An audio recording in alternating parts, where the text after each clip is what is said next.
we were covering Bryan Kohberger last week, and we're covering the court documents, especially specifically, we're covering the orders that were put in by the judge. And so with Bryan Kohberger, remember, we were covering it last Monday. This is before the plea deal happened. Okay, we're covering it, and the judge essentially was saying, hey, the defense doesn't have enough evidence to provide an alternate perpetrator theory. So that's going to be denied. However, if the defense wants to, they can question Bryan Kohberger's they can question the law enforcement that did the investigation and basically ask, hey, why didn't you look at this person? Why did you look at that person? So you can ask questions for cross-examination. And then the other order that we talked about was, for the motion to continue. So again, a very scathing order by the judge, essentially saying that defense, you guys don't really have a good reason for a continuance, and it seems like you're just doing it just to continue, not because you have so much, evidence to go through, blah, blah, blah, blah. And so we're like in the middle of reading this, and all of a sudden people are like, oh my God, Corgi, plea deal. And so Bryan Kohberger took the plea deal. We covered it last Wednesday, and he is essentially saying that he's guilty of all 4 charges of the murder, and then also guilty of the burglary going to the 1122 King Road house. We're going to have the sentencing happening in roughly about 2 weeks. And, the plea deal was met with a lot of mixed emotions from the victims' families to people on social media. A lot of people are wondering, why is the state doing this? They feel like they had really compelling evidence that Bryan Kohberger could be convicted and hopefully go for the DP.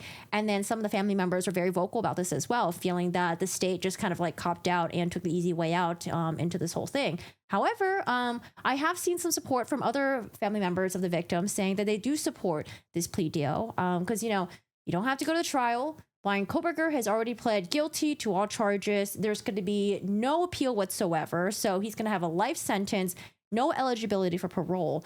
Because another thing that people were discussing as well was that, you never know what's going to happen with this case with Bryan Kohberger. Yes, he might be found guilty. However, it could be like Jodi Arias.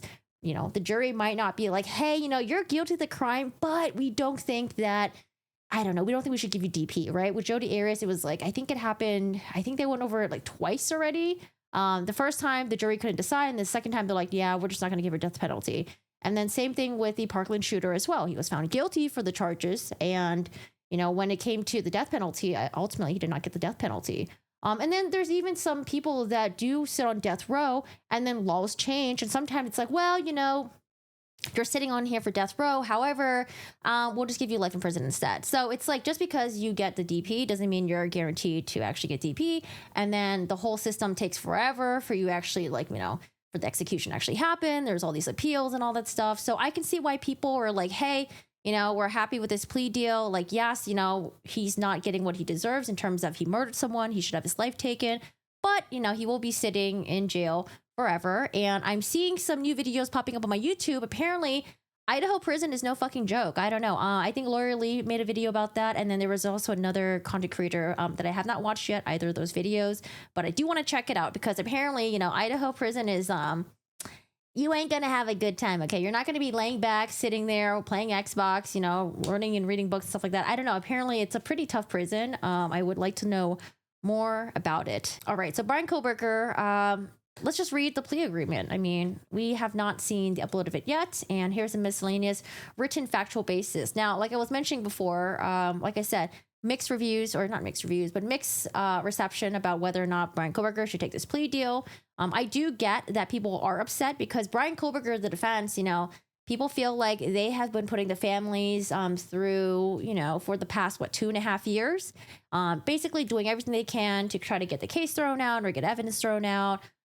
They were able to change the venue and then later on trying to get a continuance and then all this other stuff. So basically it was just like a bunch of motions just being denied over and over and over again by the judge. And this was probably just like the last straw where it was just like, okay, we really need to start talking about this plea deal. But I can see why people could be upset that Bryan Kohberger, eventually wanted to do this plea deal, and then they went to the state, and we're essentially getting what Bryan Kohberger wants at the end of the day. But at the same time, it's like, it's not like he's getting 20 years, right? 20 years, and then maybe gets out at 15. This is like life forever.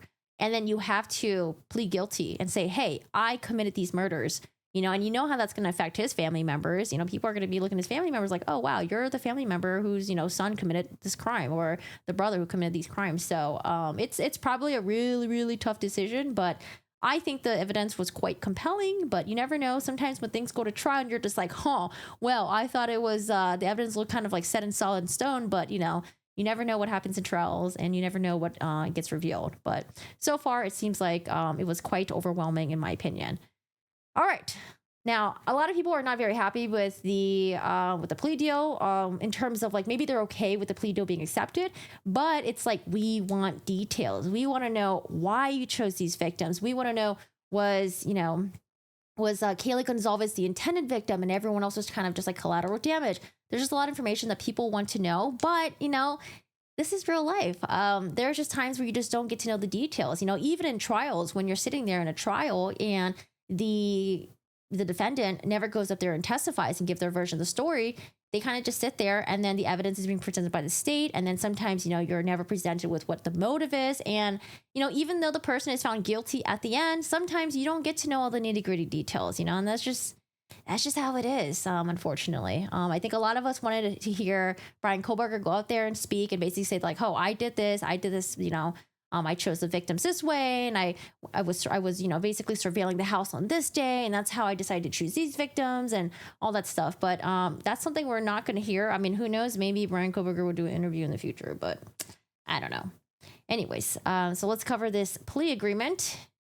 The state of Idaho, by and through Latah County's prosecuting attorney's office, the defendant Bryan C. Kohberger and the defendant's attorney Ann Taylor stipulate to the following plea agreement. I will say this though, Ann Taylor, at least now she doesn't have a death penalty case to work on. Apparently, I heard that I think this was like from a couple months back when the judge was kind of like criticizing her a little bit, saying that like, hey, you're complaining about taking a huge workload. I think Ann Taylor also took on another death penalty case as well. So this will definitely land up her workload. Books with Sarah Jen Bob Justice. In my opinion, his parents are accessories after the fact. It seems that way, at least, especially with the threat of testifying. I heard, and I forgot, where do we hear about this? Was it a credible source? I don't know if it was through court documents or if it was through the Dateline episode or if it was just online somewhere, but I did hear that after the murders happened, Bryan Kohberger apparently called his father a couple of times, and I think maybe around like 6-7 a.m. or something like that, and then spoke to his father for like 50 minutes, 40 minutes. I don't know. I remember hearing that somewhere. I just don't remember where it was. I don't know. We're just getting so much information everywhere. Maybe it was the court documents. I forgot his name, but he thinks Bryan Kohberger is going to be in protective custody for life. Yeah, possibly. Nick of the protection finds him violent enough they won't mind turning their back for a minute, right? I mean, we don't want, people in the prison system to do shady things like that. Like, I know, like, emotionally, you're just like, this person deserves the fucking worst. Fuck this person, right? But at the same time, it's like, you don't want your prison systems to be run in a very shady manner, like what you see on TV or like, the movies with Shawshank Redemption and all that stuff. But I definitely understand the feelings that you guys are feeling. I was looking forward to hearing the testimony of the roommates who waited to call the police. Me too. But I think this would really save them from an even more traumatizing experience, because the event itself was really traumatizing for them. And then when people found out about how long it took for them to call the police and the subsequent actions afterwards, like they got a lot of heat. Even I was like, wow, I don't understand their actions, but this is like super fucking traumatic. They're super young, drinking and all that stuff. So I don't know. It would be something that I'll never understand. But I think this can really be good for the witnesses to not testify, because they've already gone through so much. But it seems like they were willing to anyway, though. They did an interview with Annie Elise, I think. Oh, wait, who did an interview with Annie Elise? No, I don't want that, Corgi, but, it happens. I'm sure it probably does. All right, so 1, the defendant will enter guilty pleas to the following counts: burglary, a felony in count 1, murder in the first degree, A felony in count 2, murder in the first degree, Idaho Code. Oh, we're not going to read all that. Felony in count 3, murder in the first degree, and then a felony in count 4, murder in the first degree. The defendant will be sentenced to 10 years fixed to count 1. That's for the burglary. The defendant will receive fixed consecutive life sentences for counts 2 through 5. The state may seek restitution orders regarding funeral expenses and crime victims' compensation reimbursement in the amount to be determined. I do remember the judge saying something about Bryan Kohberger like forking up 50 grand, I think, but I think that was that for restitution or was that for something else? But I do remember him saying that during the change of plea hearing. Number 5, defendant understands A, the nature of the charge to which the defendant agrees to plead guilty and acknowledges that he is not being coerced into entering his plea of guilty. B, the consequences of pleading guilty, including the maximum penalties that may be imposed and any mandatory minimum penalties. And that C, by pleading guilty, he waives his rights to a jury trial, to confront accusers, and to refrain from incriminating himself. Defendant further acknowledges that he is satisfied with his legal representation and has reviewed with his attorney all possible defenses, and by his plea of guilty voluntarily waives those defenses and all claims based upon his constitutional rights. Number 6, defendant understands that if he were to proceed to trial, he would have a right to appeal, including but not limited to any issues decided by the court prior to the defendant's guilty plea, including any rulings on the admissibility of the evidence. B, the judgment, including the finding of guilt and any issues regarding the guilty plea. And C, the sentence. Further, the defendant understands that if he were to proceed to trial, he would have the right to file a motion under Idaho Criminal Rule 35, seeking a reduction of a sentence. The defendant hereby knowingly, voluntarily, intelligently waives all rights to appeal any and all issues in the case and waives the right to file the motion pursuant to Idaho Criminal Rule 35. I mean, honestly, what really would probably seal it for the jury is the fact that his DNA is on the knife sheath that was found at the crime scene where the victims were brutally stabbed. I think that's pretty tough to argue. I initially thought that maybe Bryan Kohberger would say like, hey, I've actually been to this house before. This is a house party. Maybe that's why my DNA is there. I don't know. But I'm sure the family members and maybe the friends would be like, hey, we've had house parties before and we've never seen this guy before. But that's what I thought. I thought Bryan Kohberger was just going to say like, oh, I've been to the house party before. So, hey, Declan, how are you doing today? How's it going? Oh, The Roommates. There's a new doc coming out on Prime tomorrow. Yes, I'm going to keep an eye out on the doc that's coming out. And then apparently there's a book that's coming out too, but I'm sure someone else will cover it. So we have Bryan C. Kohberger, his signature right there, along with the prosecuting attorneys and his counsel, Ann Taylor. June 30th. What day was June 30th? It was that Monday that this plea deal was happening.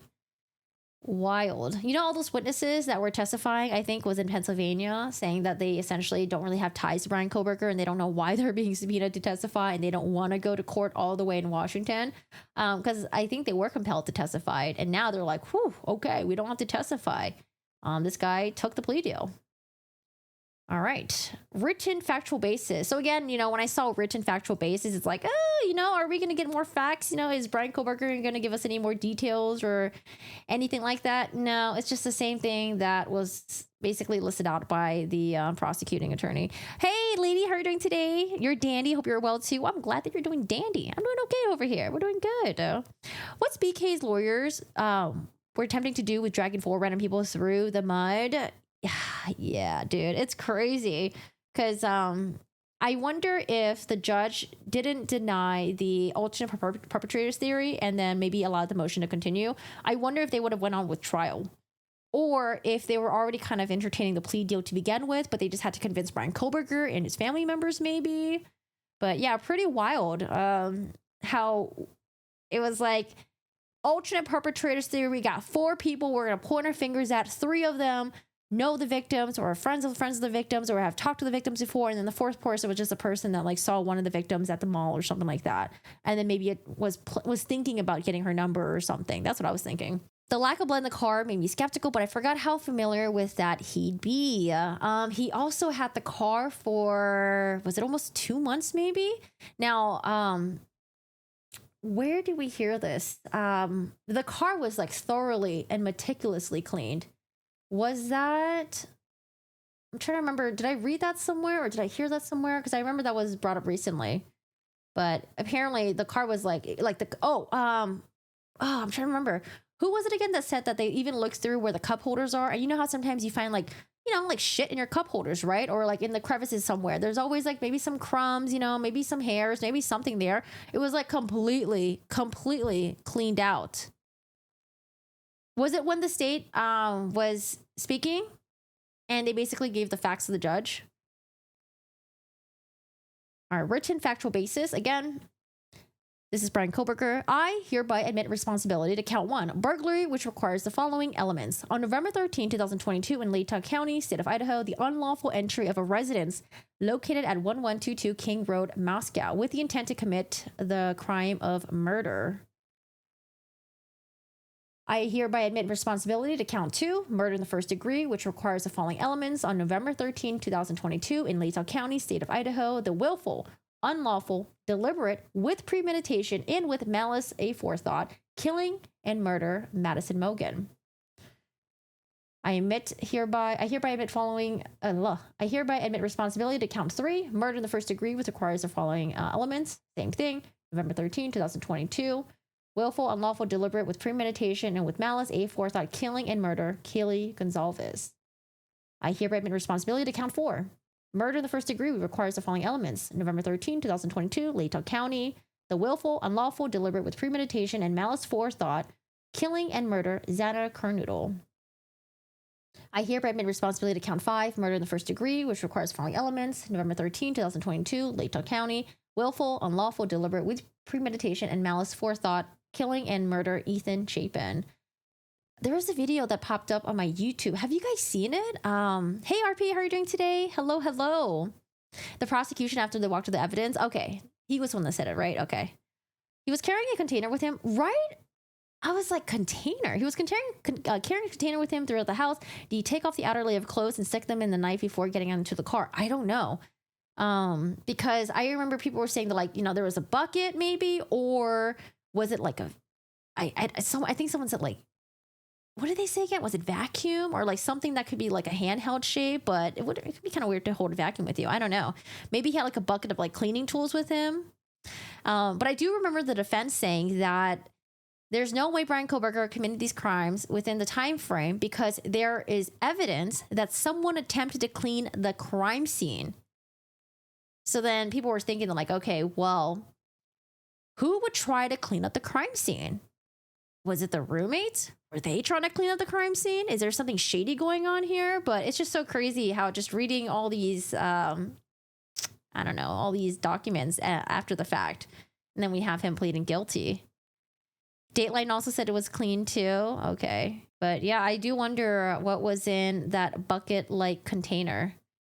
There was also in the court document that was written by the state, they also mentioned that it's possible that multiple weapons could have been used against one of the victims. I forgot. I think it was either Kaylee or Maddie. I don't remember.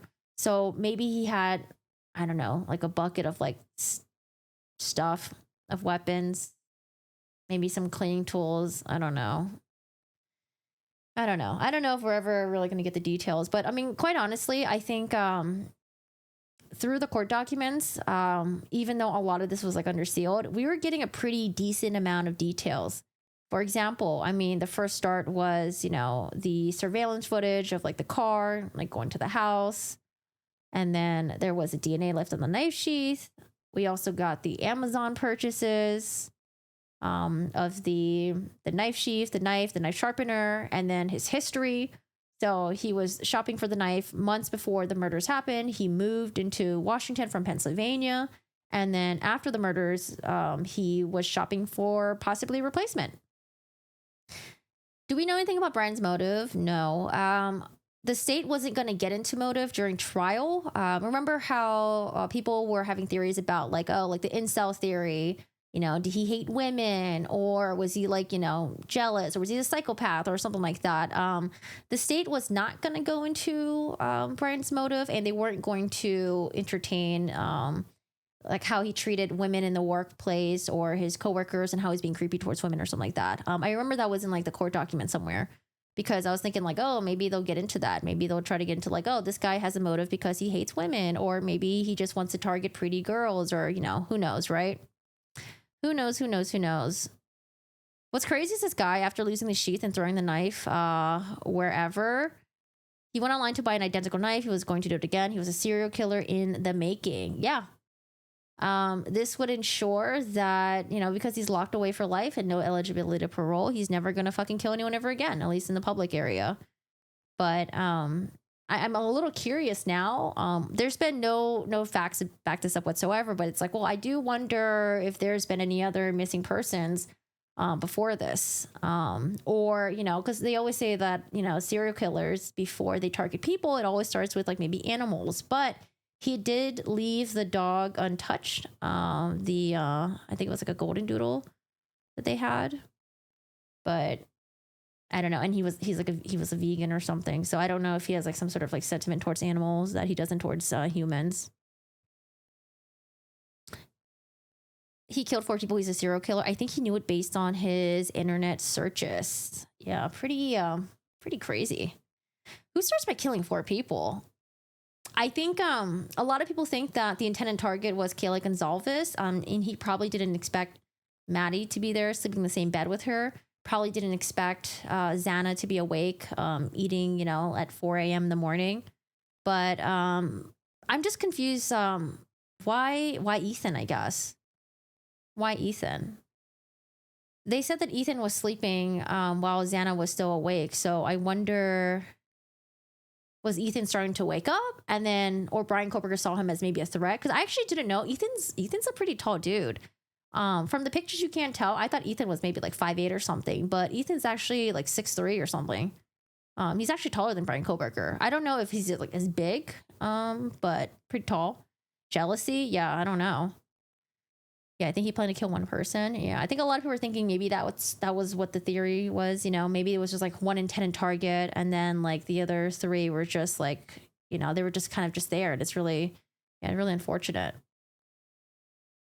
I don't know, but they said he like mutilated Ethan's legs. I remember hearing about that in the doc. Did they use the word mutilated? But I remember it was like some sort of, they said like he like carved his legs a little bit or something like that. I don't know. Sorry guys if that sounds a little too graphic for you guys. I didn't realize that touch or trace DNA was so controversial. Apparently, most of the world won't allow it in court. You know what's interesting? Yeah, from watching all these trials, yeah, touch DNA, gunshot residue as well. Because the thing with gunshot residue is, gunshot residue can come from any time and at any time, anywhere. And the gunshot residue could also be easily transferred, could also be easily wiped as well.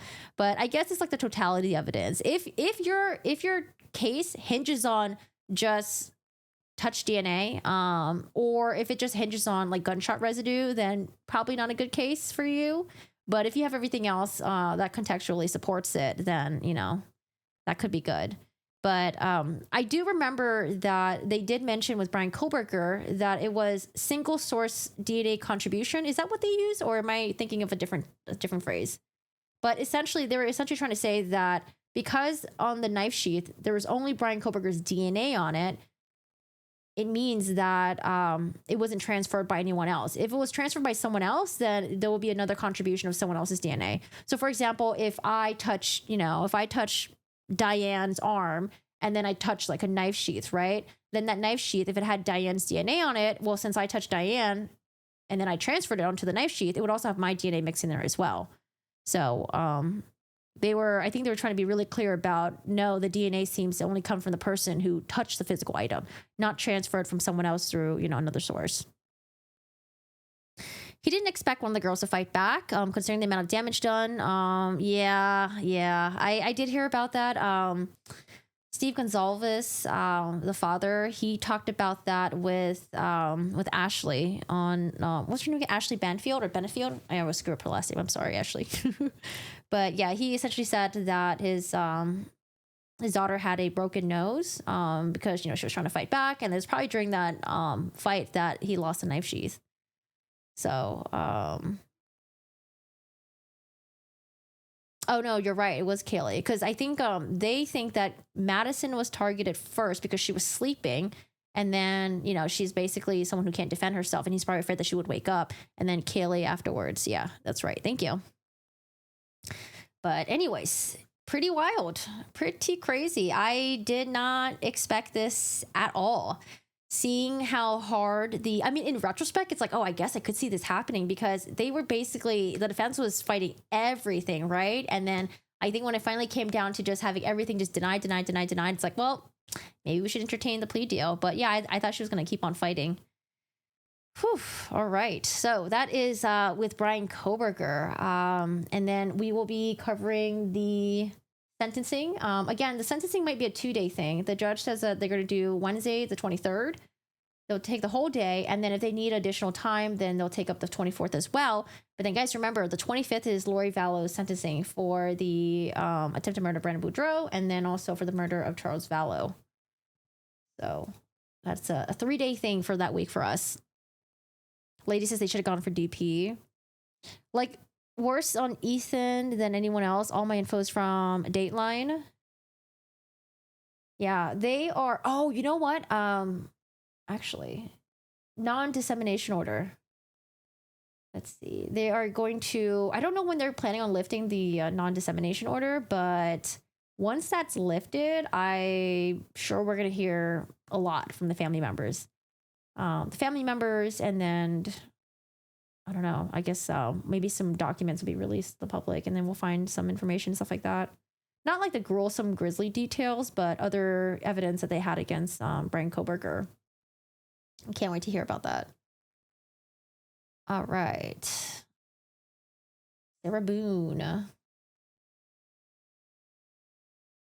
As much as we don't like it, I think it's obvious it's for the best. No appeals, no parole, and no anything but a 5/10 for him. Glad to spare a family a trial where graphic pictures would be displayed and they had to relive the horrific tragedy. Yeah, I think what really gets to me, how I really feel for the family members who have to, there's a trial, right? The trial happens, you're hoping for the guilty verdict, but then additionally, it's the appeals, coming back to court over and over again, just sitting there. And especially with like the death penalty, it's like, how many times are you gonna have to show up to court? So I know that it's like, well, if it's a family member you really love and you really care for them, you don't really care. You're going to do it for them no matter what. But it is very time consuming. I feel like I wouldn't want to put my family members through that. Like if something were to happen to me, I would want my family members to, move on in some sort of way. It's going to be hard to move on because a death to someone, like an unjust death to someone that's like really close to you, it's like really fucked up. But in a way, it's like you want them to live their lives. You want them to, be happy and not be basically weighted down by this fucking person that's like, in court, and then you have to show up for all their fucking hearings and shit. So I do see it like both ways.